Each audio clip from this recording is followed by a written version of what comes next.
A gente vai falar de Atlético, só que a gente tem que falar de novela também, né? Eu já gosto pouco de novela, mas essa aí não, ó. Essa aí ficou cansativa pro torcedor, pra gente que tá na apuração diária também, e é a novela Hulk. E ontem ela teve um novo capítulo. Na parte da tarde, uma informação vinda do Rio de Janeiro, do nosso companheiro José Ilan, dava conta de que Galo e Tricolor estavam avançados e que o Hulk ele estava perto de deixar o Atlético para defender a equipe carioca, onde estão vários ex-atleticanos e o último deles, o Guilherme Arana, que deixou o Galo recentemente. Só que o tempo foi passando, o dia foi passando e as coisas mudaram. É isso mesmo. Olha, a apuração da Itatiaia é que Atlético e Fluminense não chegaram num acordo. O Atlético deixou claro também que o Fluminense procurou o clube. Não foi o Atlético que procurou o Fluminense depois daquela entrevista do Paulo Brax, onde ele falou de várias situações e citou, que o Hulk era um assunto institucional. O Fluminense veio, fez uma proposta, o Atlético fez uma contraproposta, só que os clubes não chegaram num acordo. Informação que a gente tem também, outra informação, é que neste momento não há acordo. Só que mais tarde também o GE, através do nosso companheiro Pedro Spinelli, trouxe a informação, melhor dizendo, que as negociações estão completamente encerradas. Ô, Nath, por tudo que a gente já viu deste cenário, dessas tratativas, sinceramente, eu não me arrisco a dizer que o martelo ele não pode ser batido ainda. Vamos aguardar as cenas dos próximos dias, e um posicionamento do Galo em rede social, do Hulk também, firmando este fico do Camisa 7, que é muito importante e ídolo do torcedor. Bom, vamos falar agora sobre Campeonato Mineiro, né? O Atlético entra em campo amanhã, 7h30 da noite contra o Norte. Esse jogo marcado para 7h30 da noite, transmissão da Itatiaia. O time faz a última atividade hoje pela manhã e viaja às 3h15 para Montes Claros. É o que eu falei, CJ, é muito difícil a gente falar sobre essa situação do Hulk, porque cada vez aparecem novos fatos, mas a situação não anda. E o que a gente pensa sobre a situação também não vai mudar se não aparece um fato novo. Agora, o Atlético tá negociando o Hulk ou o Cristiano Ronaldo? Só para eu entender aqui. Porque para pedir porcentagem de jogador de base do Fluminense, isso aí é você mandar uma cláusula lá pro Fluminense olhar e falar, o Atlético tá maluco, acabou a negociação. Isso é uma condição que você coloca em uma negociação de um jogador que você sabe que quem tá do outro lado da mesa não vai aceitar. Então, se o Atlético não quer liberar o Hulk, que vire pro Hulk, vire pro torcedor e fale, olha, vire pro mercado, o Hulk é inegociável, não vamos mais negociar o Hulk. O Hulk estava no mercado, agora o Hulk não está no mercado, ele vai ficar no Atlético até o final de contrato. Você colocar que o Hulk não pode jogar contra o Atlético em 2026? Tudo bem, isso eu acho que faz parte, isso eu acho que é uma questão que você pode negociar. Você põe uma multa alta caso o Fluminense queira pagar, o que a gente já viu acontecer em outras negociações. Agora, outra coisa que me incomoda de novo, o Atlético querendo moldar como vai ser o pós-carreira do Hulk. O Hulk vai ter que fazer um jogo de despedida na Arena MRV com a camisa do Atlético. A história do Hulk é linda no Atlético. É o clube com maior impacto, talvez, na história, na carreira do Hulk. Mas onde o Hulk passou, ele ganhou. Ele jogou muito bem, ele fez gol, ele é querido e ele é ídolo. É bom a gente lembrar que o Hulk ele tem uma estátua no Porto, sendo eleito pelos torcedores como os maiores 11 da história do Porto. O Hulk também é um dos maiores ídolos da história do Porto. Então, se o Hulk, no final da carreira dele, quiser fazer um jogo vestindo a camisa do Atlético, vestindo a camisa do Zenit, do Porto, de quem for, é a escolha do Hulk, não é a escolha do Atlético. Eu acho que o Hulk vai, sim, fazer uma grande homenagem junto com o Atlético quando ele encerrar a carreira. Mas isso não cabe ao Atlético, isso não cabe numa negociação de transferência do jogador para o Fluminense. Então acho que é uma grande loucura essa negociação para mim. É o Atlético colocando argumentos na mesa, colocando condições na mesa para fazer esse negócio, já sabendo que o Fluminense não aceitaria.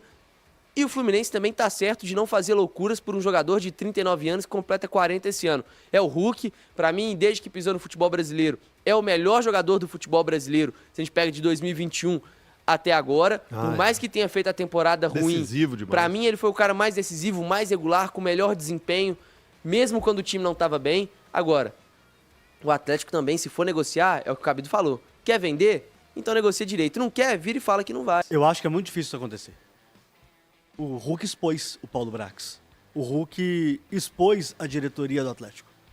Por isso que fez isso. Por isso que assim, vamos sentar aqui. Mas expôs, está muito claro o que cada um quer, CJ. O Atlético não quer perder o Hulk de graça, mas não quer ter o jogador na temporada.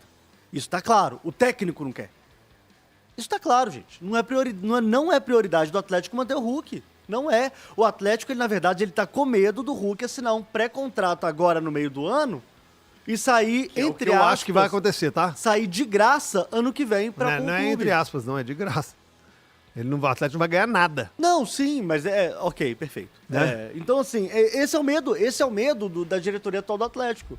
Agora, já que tá com esse medo, pô, libera logo o rapaz, libera o Hulk, pela quantia que o Fluminense está disposto a pagar. Será que o Fluminense também está disposto a Não, pagar? mas aí tá? também é abaixar demais, né, Cabidão?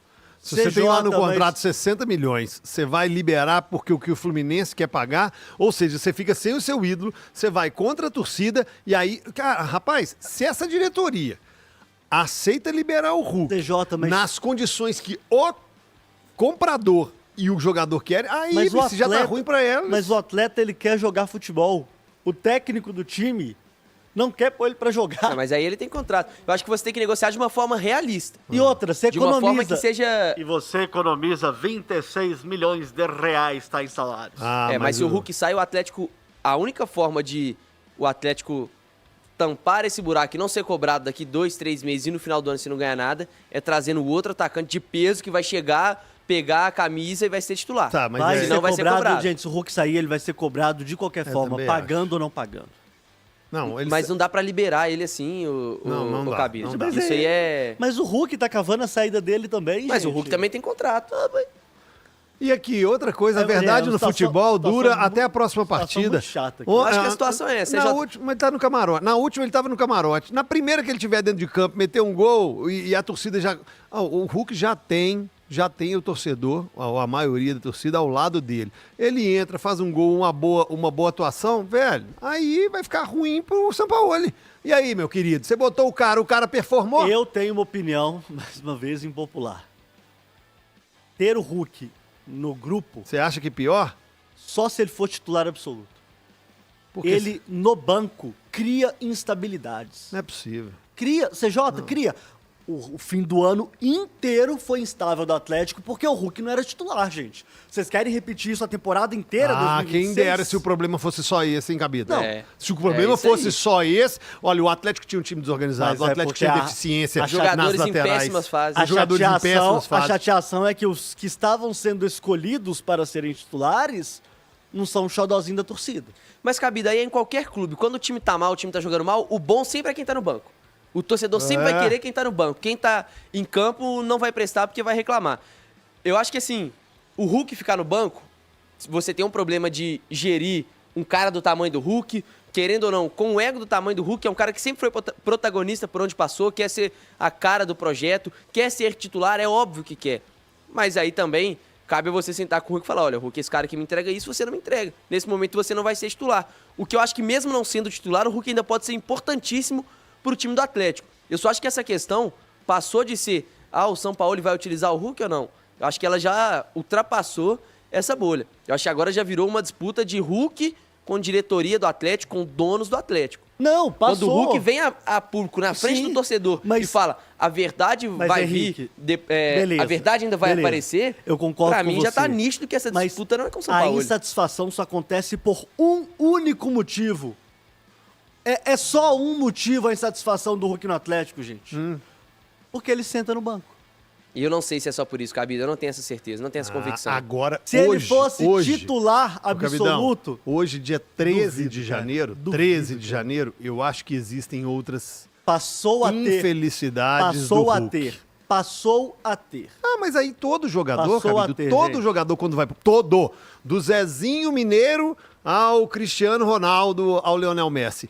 Todo jogador não quer ficar no banco, porque se o cara senta no banco e fala assim, tô felizão aqui. meu irmão. TJ, tudo Aí- bem, mas a gente tem que aí- entender o momento de todo mundo, cara. Aí, mas só joga Inclusive 11, ele, mano. mas inclusive ele tem que entender o e momento faz dele. Se ele tá no parte. banco, então beleza, eu vou trabalhar pra voltar a ser É, titular. vô, mas ponto, aí vocês exato, estão, mas ponto. calma, mas aí vocês Depende estão- do treinador, mas depende Mas dele aí também. vocês estão num nível de maturidade que eu acho que talvez o Hulk não tenha. Você é maluco? Ah, eu acho Não que tem. tem. Sentar no banco Cê é e ficar doido? assim, não, O cara eu é vou maior- aqui aproveitar o meu... Não. Eu vou usar o termo aqui, Kenga Não, velha, CJ, mas mas é aí, porque o cara é mas aí é jogador de opinião, muitos velho. anos. O Hulk é o maior jogador da história do Atlético, segundo todo mundo. Mas aqui, o cara que Ele rodou se- o mundo, jogou na China, jogou na Europa, jogou no Brasil. Então ele não pode ser banco. Não, ele pode e ele entende isso, velho. Isso faz parte, cara. Não sei se entende. Você é doido. Gente, tanto que Não no final sei se do ano entende. ele falou, olha, não vou dar mais entrevista porque eu não tô jogando bem, tô na reserva. E quando ele voltou a ser titular, ele voltou a falar. Vamos lá, CJ, a gente viu um Atlético que nos primeiros minutos do jogo foi muito intenso, com muita velocidade, muito vertical. Toda hora que pegava a bola tentava ir dentro do Betim, mas que isso custou um preço. E o Atlético ali com 30 minutos de jogo também cansou, principalmente a molecada. Deu uma pegada, a gente via ali alguns jogadores correndo de cabeça baixa. Quando a bola saía, colocava a mão no joelho. Outros Puxava pedindo o meião. outros pedindo pra ter um pouco mais de calma. O Coelho, por exemplo, que é um cara que a gente sabe que é um cavalo, é um touro fisicamente. Teve uma hora que ele foi puxar um contra-ataque, o Pacini, o Alan Franco e o Zé falaram, não, calma, espera, vamos tocar mais a bola, vamos com um pouco mais de calma. Esqueci de falar do Pacini, hein? Muito bom. Então vamos para esse lado então da análise dos jogadores, CJ, porque eu acho que esse é o principal É ponto. claro. Porque, taticamente, tem ali sim uma mudança leve. Acho que o Atlético, em alguns momentos desse primeiro jogo, a gente já vê como se atacasse numa espécie de um 4-3-3 com 2 pontas, um centroavante, o Renier sendo esse cara de mais articulação, de mais flutuação, fazendo essa ligação, e o Izep atuando como um volante ao lado do Alan Franco, mas em outros também a gente já vê um Atlético mais com a característica da temporada passada, com 3 zagueiros, 2 alas, e aí o Pacini mais como um cara interno por dentro, como se fosse o Arana e o Coelho mais aberto, e aí o Cadu e o Rony mais centralizados.